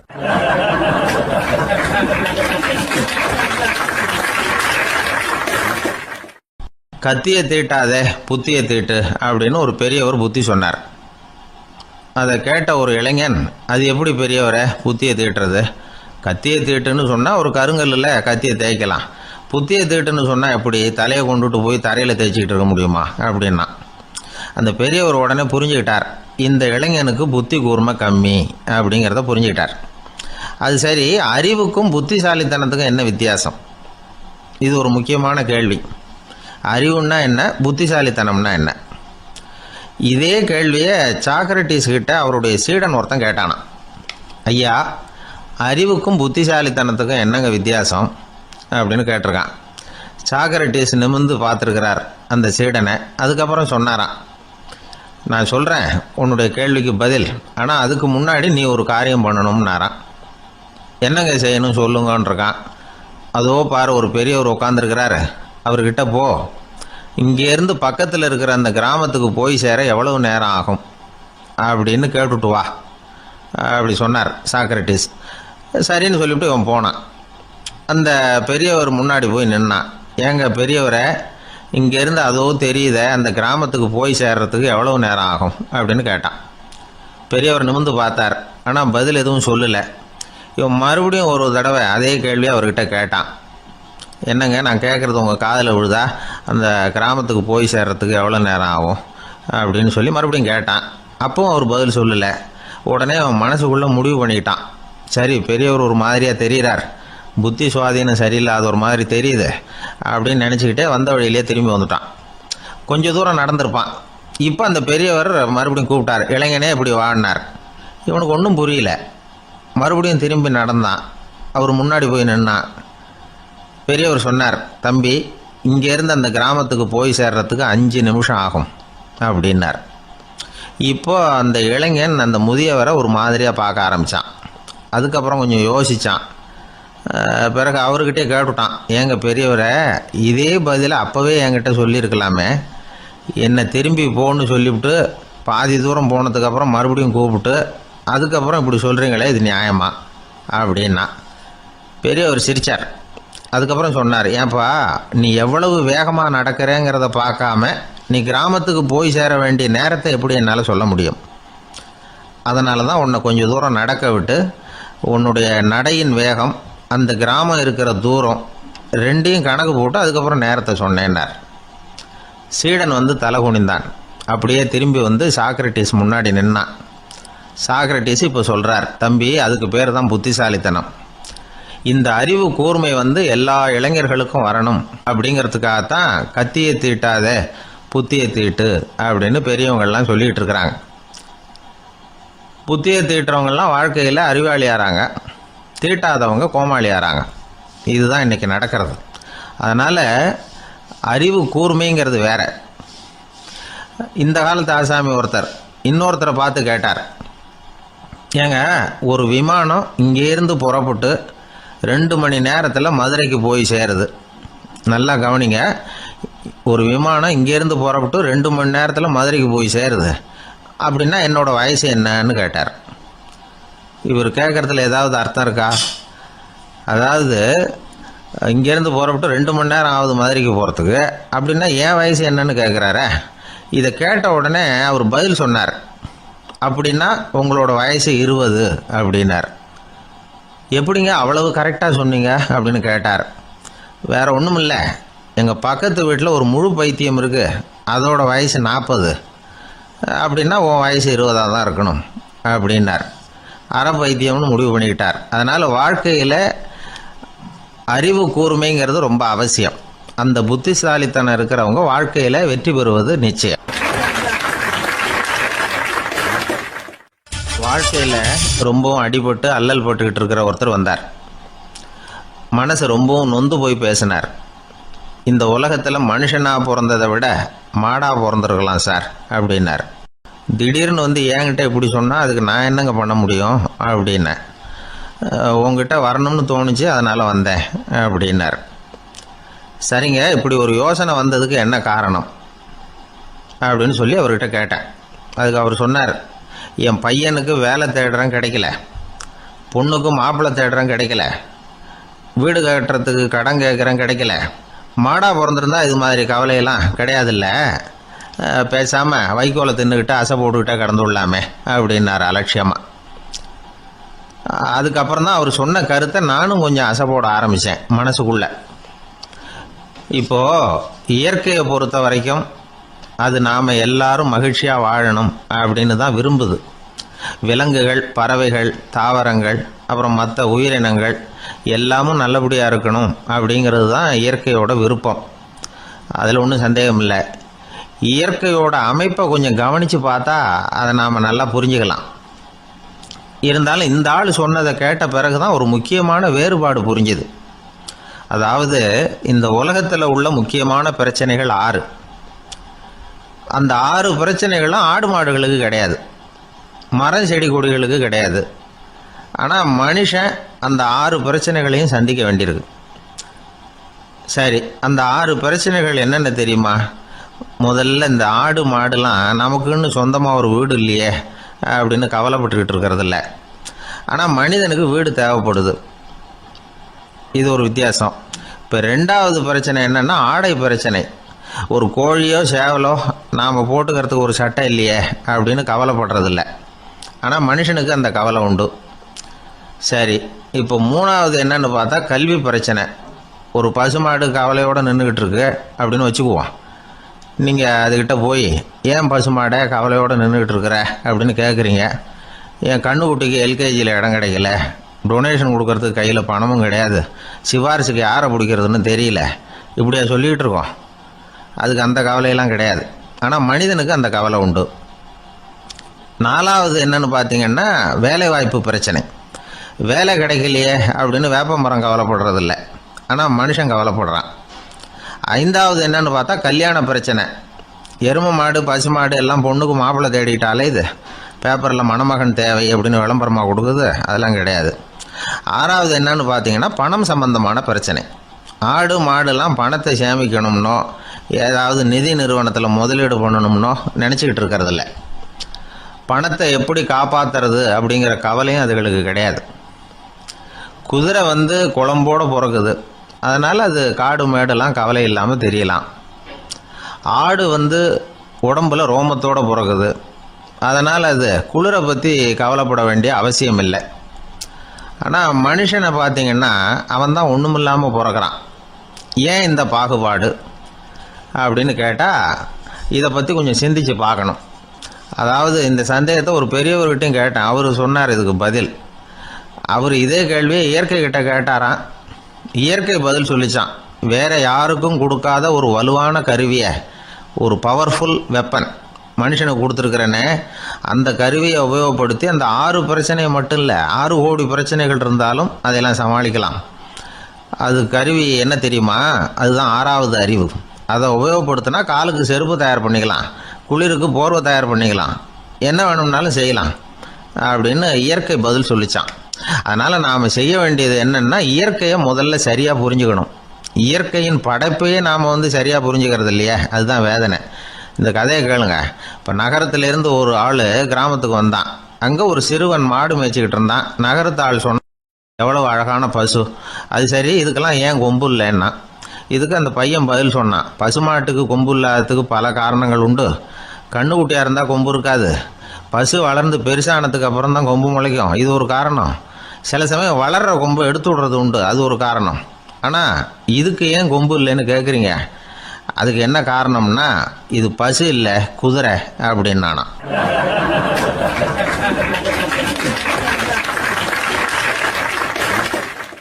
ஒரு ஊரில் ஒருத்தர் இருந்தான். ஏதோ ஒரு சின்ன அலுவலகத்தில் வேலை பார்த்துக்கிட்டு இருந்தான். ரொம்ப ஏழை. வர்ற கொஞ்சம் வருமானத்தை வச்சு வாழ்க்கையை ஓட்டிகிட்டு இருந்தான். ஒரு நாள் தெரு வழியாக அவன் நடந்து வந்துக்கிட்டு இருக்கிறான். தெருவில் ஒரு காசு கிடந்தது. அதை பார்த்துட்டான். அது குனிஞ்சு எடுத்தான். அது ஒரு பழங்கால காசு. அந்த காசு நடுவில் ஒரு துளை இருந்தது. அதாவது துளையிட்ட நாணயம். பழங்காலத்தில் புழக்கத்தில் இருந்த ஒரு நாணயம் அது. துளையிட்ட நாணயம் கிடைச்சதுன்னா ரொம்ப நல்லது, அது அதிர்ஷ்டம் அப்படின்னு ஒரு நம்பிக்கை உண்டு. இவன் கையில் அது கிடைச்சதும் ரொம்ப சந்தோஷப்பட்டான். இனிமேல் என்னுடைய கஷ்டம்லாம் தீரப்போகுது, அதிர்ஷ்டம் என்னை தேடி வரும், நான் பணக்காரன் ஆகிடுவேன் அப்படின்னு சொல்லிட்டு அந்த காசை தன்னுடைய கோட்டு பையில் பத்திரமா போட்டு வச்சுக்கிட்டான். அடிக்கடி அதை தொட்டு பார்த்துக்கிறது உண்டு, வெளியில் எடுக்க மாட்டான். இப்படியே கொஞ்ச காலம் ஆச்சு. அதுக்கப்புறம் என்னாச்சு தெரியுமா? நிஜமாகவே அதிர்ஷ்டம் அவனை தேடி வர ஆரம்பிச்சிட்டுது. செல்வம் வந்து குவிஞ்சுது. பணம், பதவி, புகழ் எல்லாம் வந்து சேர்ந்தது. சமூகத்தில் அவன் ஒரு பெரிய மனுஷன் ஆயிட்டான். எல்லாரும் அவனை பாராட்டினாங்க. அவன் எதை தொட்டாலும் வெற்றி, எல்லாம் அந்த காசோட மகிமை அப்படின்னு அவன் மனசுக்குள்ளே நினச்சிக்கிட்டான். தினமும் காலையில் அந்த கோட்டை போட்டுக்கிட்டு தான் வெளியில் கிளம்புவான். புறப்படுறதுக்கு முன்னாடி கோட்டு பாக்கெட்டை தொட்டு பார்த்துக்குவான், உள்ளே காசு இருக்கா அப்படிங்கிறத உறுதிப்படுத்திக்குவான். அதுக்கப்புறம் தான் வெளியில் கிளம்புவான். இப்படியே பல வருஷம் ஓடி போச்சு. ஒரு நாள் அவனுக்கு அந்த ஆசை வந்துட்டுது. அதாவது அந்த துளையிட்ட நாணயத்தை எடுத்து கண்ணால் பார்க்கணும் அப்படின்னு. காலையில் சாப்பிட்டுக்கிட்டு இருந்தான். அப்போ தன்னுடைய மனைவிகிட்ட சொன்னான், ரொம்ப நாளைக்கு அப்புறம் என்னுடைய அந்த நாணயத்தை இன்றைக்கி வெளியில் எடுத்து பார்க்க போகிறேன்னா. என்னத்துக்கு அது, இப்போ அதை பார்க்க வேணாமே அப்படின்னு மெதுவாக இழுத்தாங்க அந்த அம்மா. இல்லை நான் பார்த்தே தீரணும் அப்படின்னு அவன் தன்னுடைய சட்டை பைக்குள்ளே கையை விட்டான். உள்ளே இருந்த நாணயத்தை வெளியில் எடுத்தான். பார்த்தா அவனுக்கு ஆச்சரியமாக போச்சு. அந்த நாணயத்தில் தொலையே இல்லை. என்ன ஆச்சு அப்படின்னு சொல்லி அவன் ரொம்ப குழம்பி போயிட்டான். இப்போ அந்த அம்மா சொன்னாங்க, நான் தான் ஒரு நாள் உங்கள் கோட்டு ரொம்பவும் தூசியாக இருக்கேன்னு சொல்லி அதை ஜன்னலுக்கு வெளியில் உதறினேன். உள்ளே இருந்த அந்த காசு அப்போ எனக்கு தெரியாது, ஞாபகத்தில் இல்லை. அது தெருவில் விழுந்துட்டது போல இருக்கு. அதுக்கப்புறம் எவ்வளவோ தேடி பார்த்தேன், கிடைக்கல. அதுக்குள்ளே அதை யாரோ எடுத்துகிட்டு போயிட்டாங்க போல இருக்கு. அது இல்லைங்கிறது உங்களுக்கு தெரிஞ்சால் வருத்தமாக இருக்குமேங்கிறதுக்காக நான் தான் வேற ஒரு நாணயத்தை எடுத்து சட்டை பைக்குள்ளே வச்சுட்டேன் அப்படின்னு விவரத்தை சொன்னாங்க அந்த அம்மா. இது எப்போ நடந்ததுன்னு கேட்டான். உங்களுக்கு அந்த காசு கிடைச்சதே அன்னைக்கு மறுநாளே இது நடந்து போச்சு அப்படின்னாங்களாம். இதை கொஞ்சம் யோசனை பண்ணி பாருங்க. அவனுக்கு அதிர்ஷ்டத்தை கொடுத்தது அந்த நாணயம் இல்லை, அவனுடைய நம்பிக்கை, அதாவது தன்னம்பிக்கை. அதுதான் வேலை செஞ்சிருக்கு. இதிலிருந்து நாம் தெரிஞ்சுக்க வேண்டியது என்னன்னா, வாழ்க்கையில் முன்னேற நினைக்கிறவங்களுக்கு தன்னம்பிக்கை ரொம்ப முக்கியம். அது இல்லைன்னா முன்னேற முடியாது. ஒருத்தன் சொன்னானா, நான் எப்போவுமே என்ன தான் சார் நம்புவேன், மற்றவங்கள நம்ப மாட்டேன். நேற்றுக்கு பாருங்க, திடீர்னு 10 பேர் என்னை அடிக்க வந்துட்டாங்க, நான் ஒருத்தனாவே அதை சமாளித்தேன் அப்படின்றான் ரொம்ப பெருமையா. அது எப்படின்னு கேட்டாங்களாம். ஒரே ஓட்டமாக அங்கேருந்து ஓடி வந்துட்டேன் அப்படின்னு நானா.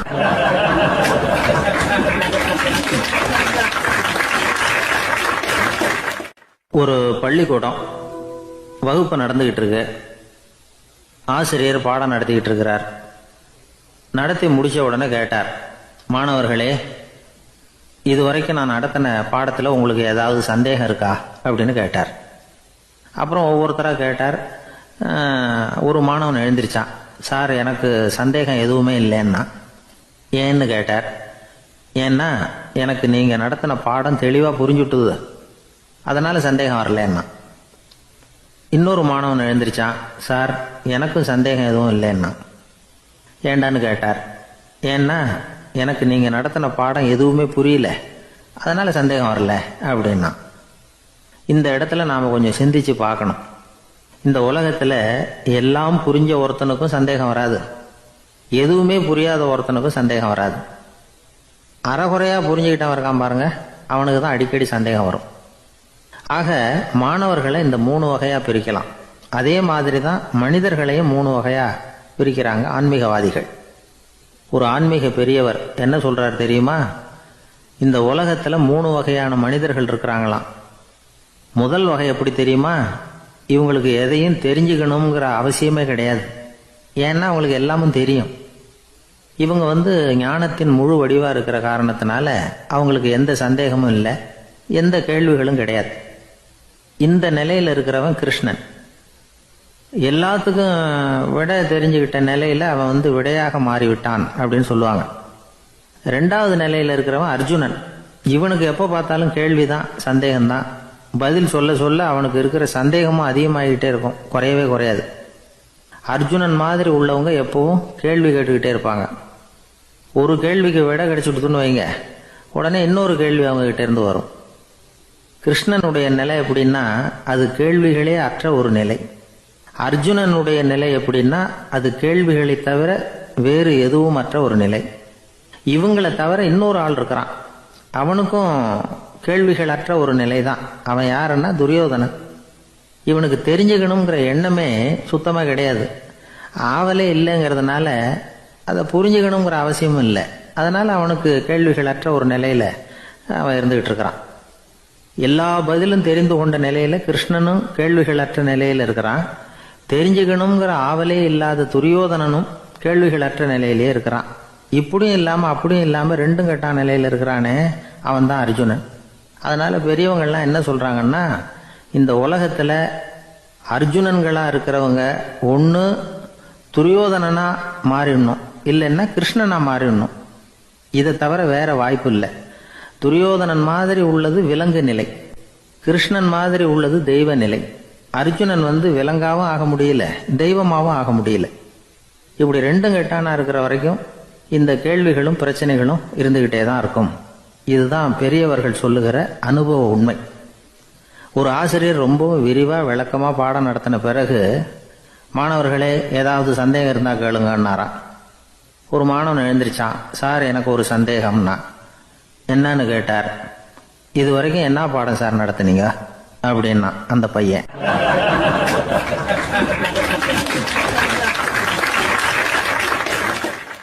ஒரு ஊர்ல ஒரு மன்னர் இருந்தார். ஒரு நாள் அவருடைய அரசவைக்கு ஒரு ஓவியன் வந்தான். அவன் சீனா தேசத்திலிருந்து வந்தவன், தாவோ சிந்தனையாளன். அவன் அங்கே மன்னர் முன்னாடி நிற்கிறான். யாரும் செய்ய முடியாத ஒரு காரியத்தை என்னால் செய்ய முடியும்னா. இவன் இப்படி சொன்னதை கேட்டதும் ஏற்கனவே அங்கே இருந்த அரசவை ஓவியன் ஒருத்தனுக்கு கோபம் வந்துட்டுது. இதோ பாரு, இப்படிலாம் பேசக்கூடாது, நான் வேணும்னா உன்னுடைய சவாலை ஏற்றுக்கிறேன் அப்படின்னா. நாம் 2 பேரும் ஓவியம் தீட்டுவோம், அதை பார்த்துட்டு நம்ம 2 பேரில் யார் சிறந்த ஓவியன் அப்படிங்கிறத மன்னரே தீர்மானம் செய்யட்டும், என்ன சொல்கிற அப்படின்னு கேட்டான் அவன். அவனும் சரின்னு ஒத்துக்கிட்டான். போட்டி ஆரம்பமாச்சு. அரசர் அவங்களுக்கு 2 சுவர்களை ஒதுக்கி கொடுத்தார். 6 மாத காலம் அவகாசம் கொடுத்தார். 2 ஓவியர்களும் அவங்கவங்க வேலையை ஆரம்பித்தாங்க. இரவு பகலாக வேலை செய்ய ஆரம்பிச்சுட்டாங்க. 6 மாதம் முடிஞ்சது. அரசர் பார்த்தார். முதல்ல தன்னுடைய அரசவை ஓவியர் தீட்டி இருந்த ஓவியத்தை பார்த்தார். ரொம்ப பிரமாதமாக இருந்தது, பாராட்டினார். இதோ பாரு, உன்னுடைய ஓவியம் அற்புதமாக இருக்கு, உயிரோட்டம் உள்ளதாக இருக்குது, கலையின் உச்சமே இதுதான், இதை விட சிறந்த ஒரு ஓவியத்தை வேற யாராலையும் படைக்க முடியாது அப்படின்னார். அதுக்கப்புறம் அந்த சீன ஓவியன்கிட்ட போனார். எங்க உன்னுடைய ஓவியம்னு கேட்டார். திரைச்சீலையை விலக்கி விட்டு பாருங்கன்னா. மன்னர் அந்த திரைச்சீலையை விளக்குனார். உள்ள ஓவியம் இருக்க வேண்டிய இடம் கண்ணாடி மாதிரி தெரிஞ்சுது. அவன் அந்த 6 மாத காலமா அந்த சுவரை தேய்ச்சி தேய்ச்சி கண்ணாடி மாதிரி ஆக்கி வச்சிருக்கிறான். அதுக்கு நேராக எதிர் சுவரில் அரசவை ஓவியன் தீட்டின ஓவியம் இருக்கு. அது எதிரில் இருந்த இந்த கண்ணாடியில் பட்டு பிரதிபலிக்குது. மன்னர் யோசனை பண்ண ஆரம்பிச்சார். அப்புறம் அந்த சீன ஓவியனை பார்த்து கேட்டார். இதை பாரு, நீ என்னுடைய ஆளை தோற்கடிச்சுட்ட அப்படிங்கிறதுல சந்தேகம் இல்லை, ஆனாலும் எங்களை ஏமாத்தி இருக்கிற, எந்த ஓவியமும் நீ வரையிலையே அப்படின்னார். அரசே, இதுதான் உண்மையான ஓவியம், உயிருள்ள ஓவியம். இது மனோபாவங்களை பிரதிபலிக்கும், மாறுகின்ற காலங்களை அப்படியே காட்டும் அப்படின்னா அந்த சீன ஓவியன். கையால் வரைகிற ஓவியங்களில் சலனம் இல்லை. கண்ணாடி அப்படி கிடையாது. சக்தியின் ஓட்டம் அதில் எப்பவும் இருந்துக்கிட்டே இருக்கும். கண்ணாடி மட்டுமே ஜீவனுள்ள ஓவியமாக இருக்க முடியுங்கிறத அந்த சீன ஓவியன் தெரிஞ்சு வச்சிருந்தான். ஏன்னா அவன் ஒரு தாவோ சிந்தனையாளன். ஒவ்வொரு குழந்தையும் இந்த கண்ணாடியோடு தான் பிறக்குது. ஆனால் நாம் என்ன செய்கிறோம்னா ஓவியங்களை கண்ணாடி மீது பதிப்பிச்சு விடுறோம். கண்ணாடி நம்மளை பிரதிபலிக்குது. நம்முடைய அழகோ அவலட்சணமோ கண்ணாடியை பாதிக்கிறது இல்லை. ஏன்னா அதுக்கு மனம் கிடையாது. கடந்து போன வினாடியை பற்றி அது சிந்திக்கிறது இல்லை. அடுத்த கணத்தை பற்றின எதிர்பார்ப்பும் அதுகிட்ட கிடையாது. அதுதான் பற்றற்ற நிலை. மனிதனுக்கு தேவைப்படுறது அதுதான். கண்ணாடி கிட்ட இருந்து நாம் கற்றுக்கொள்ள வேண்டிய பாடம் இது. வாழ்க்கையில் மனிதர்களை நேசிக்கலாம், உலகின் அழகையெல்லாம் பிரதிபலிக்கலாம், ஆனால் எதையும் பற்றி கொண்டு விடக்கூடாது அப்படிங்கிறது பெரியவர்கள் அறிவுரை. துயரம்ங்கிறது பற்றுக்களின் சாயை. கண்ணாடி முன்னாடி நிற்கிறப்போவெல்லாம் நமக்கு இந்த ஞாபகம் வரணுமா. ஒரு குடும்பத் தலைவர் ஒரு நாள் காலையில் விடிஞ்சு எழுந்திரிச்சதும் சத்தம் போட்டார். யார் இந்த கருங்குரங்கு படத்தை என் ரூமில் கொண்டாந்து மாட்டி வச்சது அப்படின்னு கத்தினார். சமையல் கட்டிலிருந்து மனைவி பதில் சொன்னாங்க. தூக்க கலக்கத்தில் உளராதுங்க, நல்லா பாருங்க, அது படம் கிடையாது, முகம் பார்க்குற கண்ணாடி அப்படின்னாங்க.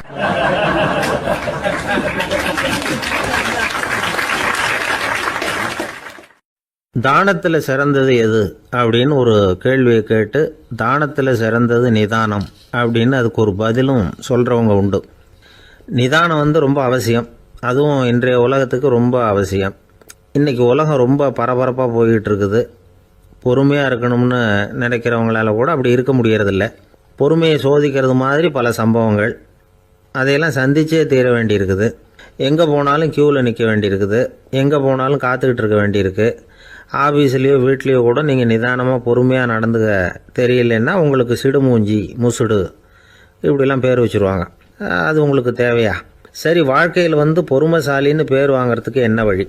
முதல் பாயிண்ட், நீங்கள் நினைக்கிறது, எதிர்பார்க்கறது, செய்கிறது எல்லாமே 100% கரெக்டாக நடக்கணும்னு ஆசைப்படக்கூடாது. எதுவாக இருந்தாலும் அதில் ஓரளவுக்கு தவறு நடக்கலாம் அப்படிங்கிறத எதிர்பார்த்தே இருக்கணும். ஓரளவுக்கு அதை அனுமதிக்கணும். ஒரு நண்பரை 6 மணிக்கு ஒரு இடத்துக்கு வர சொல்லியிருக்கிறீங்க. 6 மணிக்கு அவர் வரலை. உடனே பொறுமை இழந்து நடந்துக்கக்கூடாது. ஒரு 10 நிமிஷம் டிலே ஆகலாம். ஒரு வர்ற வழியில் பஸ்ஸு கூட ஏதாவது டிராஃபிக்கில் மாட்டியிருக்கலாம். அதெல்லாம் எதிர்பார்த்தே கொஞ்சம் காத்திருக்கிறதுல ஒன்றும் தப்பு இல்லை. சில சமயம் டிலே ஆகிறது கூட நல்லதாக முடியும். ஒரு பஸ்ஸை தவற விட்டுட்டு ஐயோ கொஞ்சம் ஒரு 2 நிமிஷம் முன்னாடி வந்திருந்தா பிடிச்சிருக்கலாமே அப்படின்னு தவிச்சிக்கிட்டு இருப்பாங்க சில பேர். அடுத்தபடியாக வர்ற பஸ்ஸு நேரடியாக நீங்கள் போக வேண்டிய இடத்துக்கே கொண்டு போய் விடுற பஸ்ஸாக கூட இருக்கலாம். அது உங்களுக்கு முன்னாடி தெரியாதுல்ல. சில நெருக்கடியான சூழ்நிலைகளை தமாஷா எடுத்துக்கிறதுக்கு பழகிக்கணும். சில இடங்களுக்கு போகிறப்ப காத்திருக்கிறதுக்கு நம்ம மனசை தயார்படுத்திக்கிட்டே போகணும்.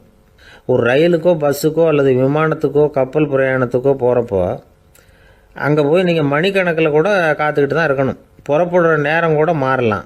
நீங்கள் போய் சேர்ந்ததும் அது உடனே புறப்படணும்னு கட்டாயமாக என்ன? அது மாதிரி சமயத்தில் படிக்கிறதுக்குன்னு சில சுவாரஸ்யமான புத்தகங்களையும் கையில் எடுத்துக்கலாம். உங்களை சுற்றி எவ்வளவோ சுவாரஸ்யமான சம்பவங்கள் நடந்துக்கிட்டு இருக்குதுல்ல, அதையெல்லாம் வேடிக்கை பாருங்கள்.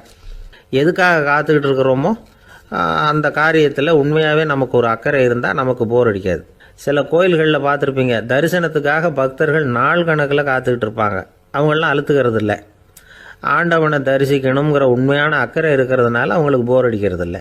ஆனால் சில சினிமா தியேட்டரில் கூட பார்க்கலாமே, சினிமா கியூ கூட அப்படி தான். சாயந்தரம் 6 மணி ஆட்டத்துக்கு காலம்பரம் 6 மணிக்கே போய் கூட காத்துக்கிட்டு இருப்பாங்க. அவங்களுக்கெல்லாம் போர் அடிக்காது. படம் பார்க்குற ஆர்வம். இன்னொரு முக்கியமான விஷயத்தை நாம் பழக்கப்படுத்திக்கணும். லிவ் ஃபார் தி மூமெண்ட் அப்படிங்கிறாங்க நிபுணர்கள். ரொம்ப பேர் எப்படின்னா அடுத்தபடியாக நடக்க போகிற விஷயத்திலேயே கவனமாக இருப்பாங்க. அந்த நினைப்புலேயே இந்த நிமிஷத்தை பொறுமை இல்லாமல் கழிப்பாங்க.